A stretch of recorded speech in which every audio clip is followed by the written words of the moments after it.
अब जो लूट लेता है उसका तो काम बन जाता है, और जो भैया नहीं लूट पाया वो तो खाली हाथ आया प्रसाद लेके और चला गया। तो प्रेमियों, ये ज्ञान की गंगा है।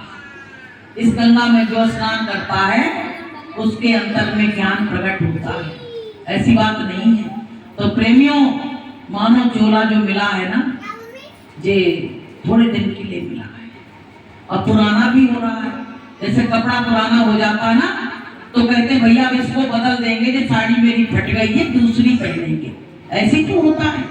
ऐसे जो काया भी पुरानी हो गई कि प्रभु भजन कर प्राणी, ये काया तेरी हो गई पुरानी।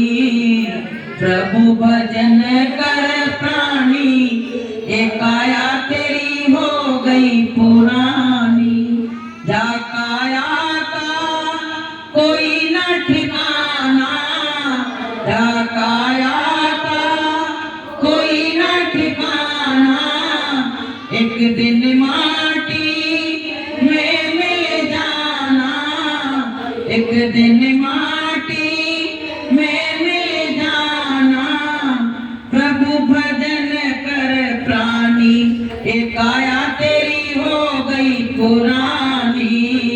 प्रभु भजन कर प्राणी, ये काया तेरी हो गई पुरानी। हाड़ जरे जैसे सूखी लकड़िया, हाड़ जरे जैसे सूखी लकड़िया। केस जले जैसे घास गठरिया, केस जले जैसे घास गठरिया। धुआं उठे आसमानी, ये काया तेरी हो गई पुरानी। धुआं उठे आसमानी, ये काया तेरी हो गई पुरानी। गुरु भजन कर प्राणी, ये काया तेरी हो गई पुरानी। बूढ़े आदमी से कह दो तुम बूढ़े हो गए तो ये बुरा मान जाता है। हमसे तो कोई अम्मा अम्मा का कुछ भी कहे, हम सब में तैयार हैं, क्योंकि अब तो बन ही गए हैं भैया, उम्र बढ़ रही है, नाती पाती सब हो गए, तो दुनिया के जो रिश्ते मिश्ते थे सब हो गए। अब क्या हम 16 साल के बने रहेंगे क्या? अब तो वृद्धावस्था आ गई। स्वीकार करो उसको, सच्चाई को स्वीकार करो कि अब तो ये हो गया। तो प्रेमियों, स्वीकार करोगे तभी तुम परमात्मा का भजन कर पाओगे। अगर स्वीकार नहीं कर रहे हो तो कहोगे अभी तो जवानी है, अभी तो जवानी में तो भजन होता ही नहीं है। संतों ने क्या कहा है कि भजन करे मस्त जवानी में, बुढ़ापा किसने देखा है। भजन करे मस्त जवानी में, बुढ़ापा किसने देखा है। आंख से अंधे हो जाओगे, तरस तुम कर नहीं पाओगे। आंख से अंधे हो जाओगे, तरस तुम कर नहीं पाओगे। तरस करो मस्त जवानी में, बुढ़ापा किसने देखा है। तरस करो मस्त जवानी में, बुढ़ापा किसने देखा है। भजन करो मस्त जवानी में, बुढ़ापा किसने देखा है। पैर से लंगड़े हो जाओगे, पैर से लंगड़े हो जाओगे। सत्संग में तुम जा नहीं पाओगे, सत्संग में तुम जा नहीं पाओगे। सत्संग में जाओ जवानी में, बुढ़ापा किसने देखा है। भजन करो मस्त जवानी में, बुढ़ापा किसने देखा है। अब पूरा नहीं गाएंगे। तो प्रेमियों, ये समझो जे काया जब जर्जर हो जाएगी। कोई सत्संग में जा रहा है, नहीं भैया तुम्हारे पास गाड़ी है क्या? नहीं हमें बैठाना है, तो भैया इनको कौन बैठा? चले आए। अब रह गई रोती रोती। अगर जवानी में ही आ गई होती तो कम से कम बुढ़ापे में भी आने की आदत बन गई।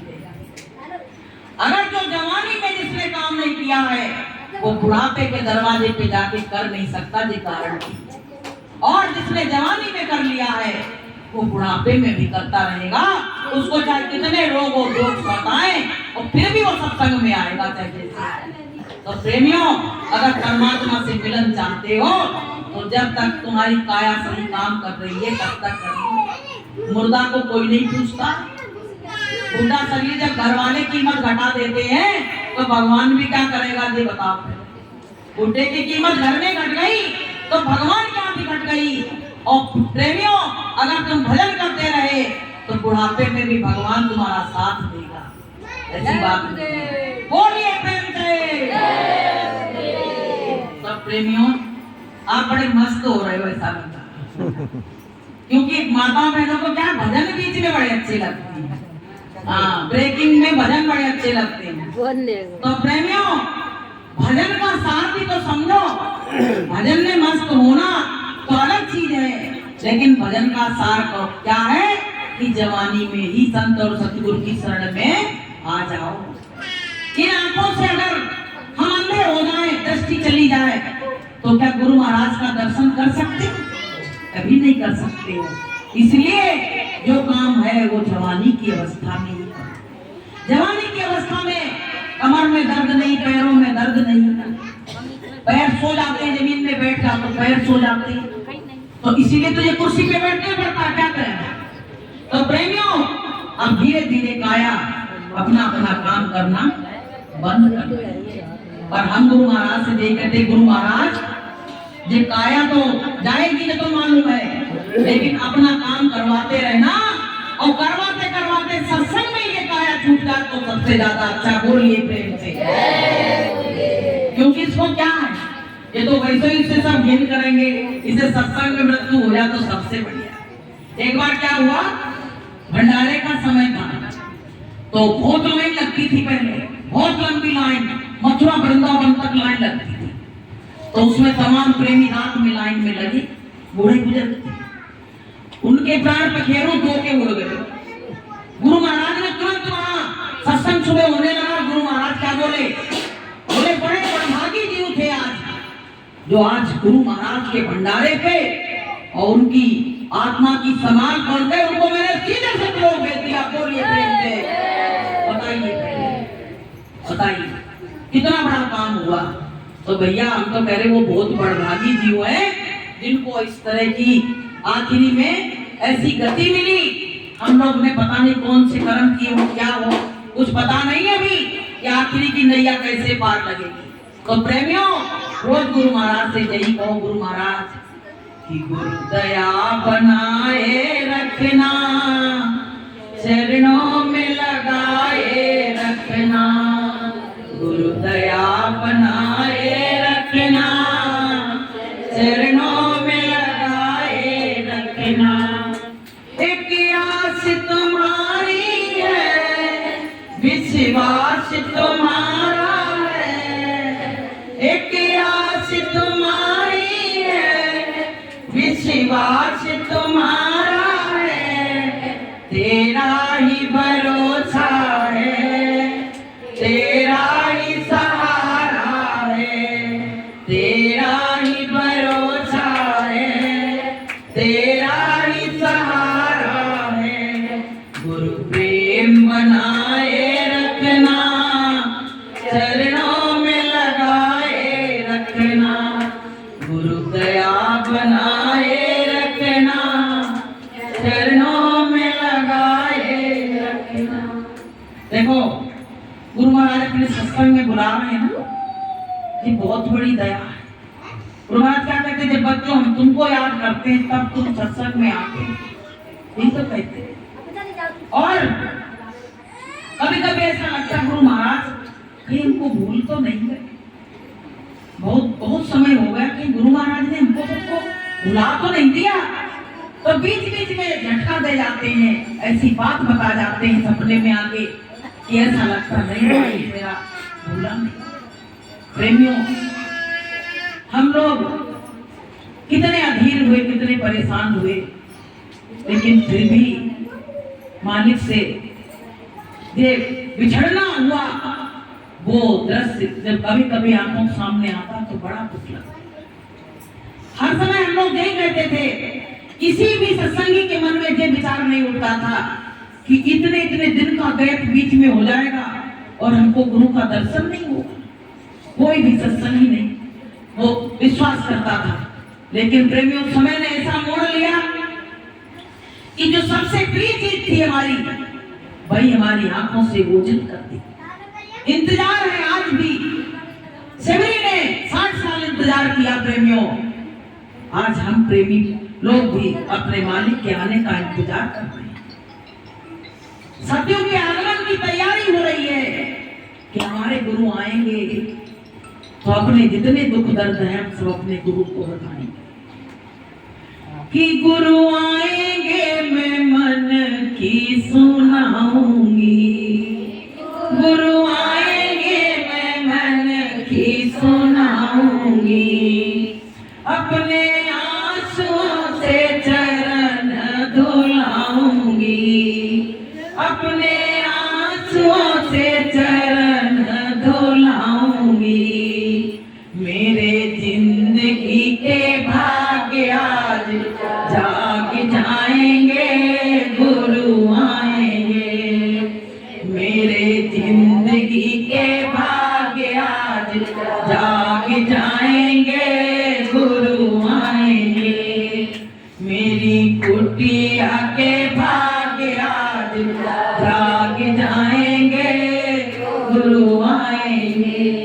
कौन सा ऐसा दिन होगा जब कोई प्रेमी, कोई भी जिले का प्रेमी आके जी कह दे कि तुम्हारे गुरुदेव आने वाले हैं।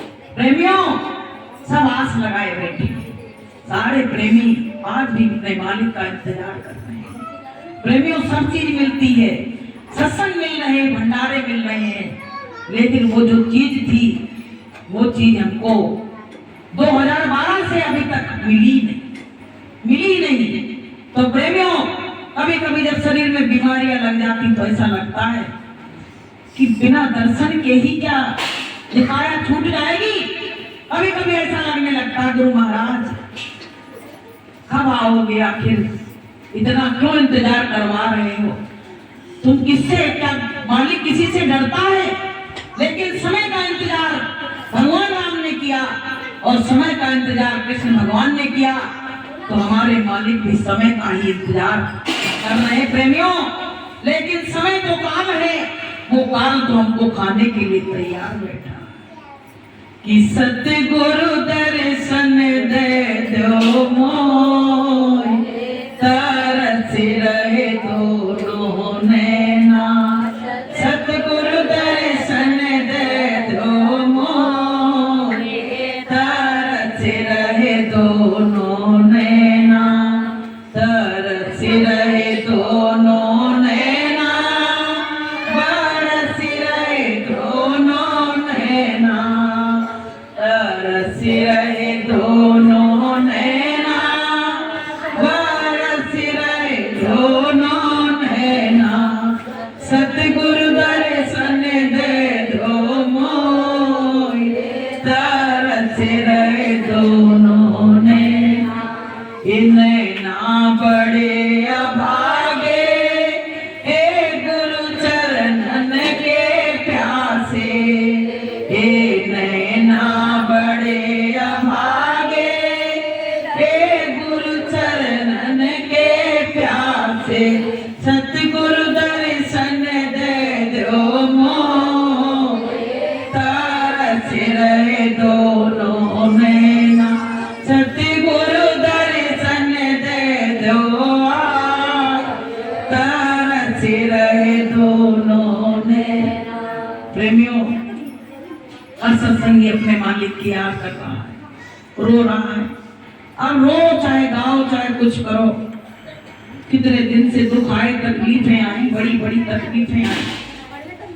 जरा सी तकलीफ आती गुरु महाराज के पास सब चल देते, कौन कहाँ जा रहे, मथुरा जा रहे, मालिक से कहेंगे। आज हमारा कोई बीमार हुआ, घर में धंधा में, रोजगार में, कोई में कमी आई, कहाँ जा रहे हो? मालिक के पास जा रहे हैं। अब कहाँ जाओ? सब रास्ता मालिक ने बंद कर दिया। अब तो अंतर में ही बैठ के और घर में ही बैठ के उनकी याद करो। प्रेमियों, आज भी गुरु महाराज अपने भक्तों की पुकार को सुन रहे हैं और आज भी हमारे काम को गुरु महाराज बना रहे हैं। वो भले हमको आदर्श रूप में है, लेकिन काम हमारा सब मालिक ही करते हैं। मालिक जानते हैं कि ये हमारे बच्चों ने घर परिवार से, रिश्तेदारों से सबसे नाता तोड़ा और उनको हमारी शरण के सिवाय किसी की शरण अच्छी नहीं लगती है। तो प्रेमियों, गुरु महाराज सब जानते हैं। तो जब गुरु का नाम हम लोग लेते हैं तो गुरु महाराज हमारी मदद करते हैं। चाहे कैसे, तमाम लोग प्रमाण है कि जब जब भक्तों ने पुकारा तो भगवान से रहा नहीं गया, गुरु से रहा नहीं गया और उन्होंने किसी न किसी रूप में आके अपने भक्तों की मदद की। ऐसे प्रेमियों, हमारे गुरु महाराज भी आज भी हमारे बीच में हैं और आज भी अपने बच्चों को देख रहे हैं। बस फर्क इतना हो गया है कि हम गुरु महाराज को नहीं देख पा रहे हैं, लेकिन गुरु महाराज हमको देख रहे हैं। अगर देखते नहीं तो मेरी मदद कैसे करते? लेकिन हम आगे जीव कि तीसरा नेत्र तो खुला नहीं है, इन आंखों से वो दिख नहीं रहे, तो जाए तो कहाँ जाए? मेरी बड़ी गति खराब हो गई। हमने जीवन में नहीं सोचा था कि गुरु महाराज से बिछड़ के इतनी दूर जाएंगे जहाँ सालों साल दर्शन नहीं होंगे। गुरु महाराज कहते थे बच्चों आते जाते रहा करो। अब बताइए, मथुरा में कोई दिमाग कहने वाला है कि आते जाते रहा करो? जिस दिन से 12 से आज तक किसी ने ये नहीं कही कि आते जाते रहा करो या आया करो कार्यक्रमों में, किसी ने आज तक नहीं कही। तो प्रेमियों, बड़ा अफसोस है, जैसे पिता माता होते हैं तो अपने बच्चों से कहते हैं कि बेटा आते जाते रहना जब तक माता पिता है। ऐसे प्रेमियों, गुरु महाराज भी हमसे सबसे यही कहते थे, बच्चों आते जाते रहा करो। एक बार मालिक हम लोग जा रहे हैं तो गुरु महाराज से पूछने गए कि गुरु महाराज आज्ञा दो मालिक, आज जाएंगे। तो गुरु महाराज ने ऊपर से नीचे तक देखा और गुरु महाराज कहने लगे, बच्चा आते जाते रहना, भूल मत जाना, आते जाते रहना। और आज गुरु महाराज कोई भूल गए। गुरु महाराज क्या बोले कि भूल मत जाना, आते जाते रहना। और आज गुरु महाराज आज समझाओ तो वहां कोई उनको नहीं दिखता है। तो प्रेमियों, बड़ा ये सत्संग हमको जिंदा रखे है। बस एक आस बंधी है कि मालिक आएंगे और एक ना एक दिन अपना दर्शन और दीदार हमको जरूर देंगे। वो प्रेम, वो व्यवहार सब जगह के खत्म हो गए। जो प्रेम और व्यवहार गुरु महाराज के सामने था वो आज किसी में नहीं रहा। प्रेमियों, सब लोग सोचते आए नहीं तो ज्यादा अच्छा है, लेकिन अपने मालिक का दरबार कोई नहीं छोड़ना। भूल के भी जब भी याद आए अपने मालिक के दरबार में जरूर जाओ।